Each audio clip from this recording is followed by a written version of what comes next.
Now at the end, they had their top 7 and they just, bam, announced the winner. And it was so interesting because I don't think Bea really realized, and honestly, things get overlooked and you're just exhausted. I mean, she's been competing for months and I would have been so tired too.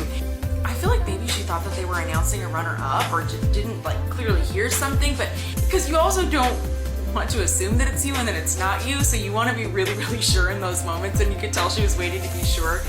And she was so excited, and gosh, I'm just so excited for her because I've seen some other clips of her throughout the competition when there were other challenges and things, and you could see her in the back and she was genuinely cheering for everybody else. And I also saw other clips of her where people were talking about, oh, you're the fan favorite, or telling her things like that. And she was like, you just never know how it's gonna go, and there's so many amazing women here, and I just like that she's always acknowledging other women. And I can tell you from a personal perspective, she is just so humble and so sweet and sincere, and that is the side of her that I have always seen and always known. I've never seen anything else, and that's what I'm so excited about, because I know everybody's gonna have their favorite every single year, and I really hope that people are going to be so supportive of her. Other thing, Miss Universe Philippines 2026 is Bea Milian Wendorski. She was born in Milwaukee, Wisconsin to a Filipina mother and a Polish-German father, and has spent most of her life living in the United States. Bea is an alumnus at the University of Madison, Wisconsin, and earned a bachelor's degree in History and International Relations. Before winning Miss Universe Philippines 2026, she represented the United States at the Miss Earth 2024 pageant, and eventually won the title of Miss Earth Water 2024. Bea has an advocacy called Open Doors, Open Hearts, which she strongly advocates for environmental sustainability and supporting refugees and displaced individuals who are affected by natural disasters. Let's go, Philippines!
So ang inyong napanood mga kapolitika ay mga update video dito kay Bea Milan, yung paggawa sa kanya ng portrait painting matapos yung kanyang pagkapanalo dito sa MUPH 2026, at yung regalo kumbaga ng mga supporters niya, ng kanyang mga avid supporters dito kay Bea, ay ginawan siya ng portrait na video at pinost dito sa social media. So at inyo rin pong napanood yung reaksyon ni Danny Walker, itong isang kilalang American influencer pageant vlogger dito sa kanyang paghanga kay Bea Milan, na ang sabi niya ay napaka-humble daw nitong si Bea Milan. At nakita rin po pala natin dito sa social media yung picture ni Bea, kasama niya yung kanyang pamilya, yung kanyang ama at yung kanyang mother. At masasabi natin mga kapolitika na manang-mana pala yung mukha ni Bea. Although meron siyang dugong American, ay kuhang-kuha ni Bea yung hugis ng mukha ng kanyang ina. At doon sa ating na-report sa mga naunang video ay bukas na po pala natin makikilala kung sino yung tatanggap or bibigyan ng titulo dito sa Miss Charm, Miss Cosmo, Miss Eco International at Miss Supranational. So na-report natin nakahanda na yung mga sash doon sa 6 na natitira dito sa MUPH Coronation Night. Merong 4 doon na kukoronahan doon sa sash na ating mga nabanggit. At mula po dito sa MUPH ay dadako naman po tayo dito sa Miss Cosmo dahil pupunta po ng Pilipinas itong si Chelsea Fernandez, si Yulina Lindquist at yung first runner-up sa Miss Cosmo 2024. At sabi dito ng kanilang post sa social media, "Mabuhay Philippines! The Miss Cosmo organization confirms the official visit to the Philippines from May 9 to May 12 with the presence of Miss Cosmo 2025 Yulina Lindquist, runner-up Miss Cosmo 2025 Chelsea Fernandez, and runner-up Miss Cosmo 2024 Mook Karnutay Tasabut. This journey marks a meaningful return to the Philippines, a country where passion, pride, and pageantry come alive in the most powerful way. A Miss Cosmo continues its global journey. This visit reflects our commitment to celebrating beauty with purpose while connecting with inspiring voices across cultures. A key highlight of the trip will be the official announcement of Miss Cosmo Philippines 2026, a new chapter for the national title and a new voice ready to rise on the international stage. At the same time, this moment also honors the farewell of the reigning Miss Cosmo Philippines Chelsea Fernandez, who has carried her title with grace and brought pride to the Philippines at Miss Cosmo 2025, as she officially concludes her remarkable journey.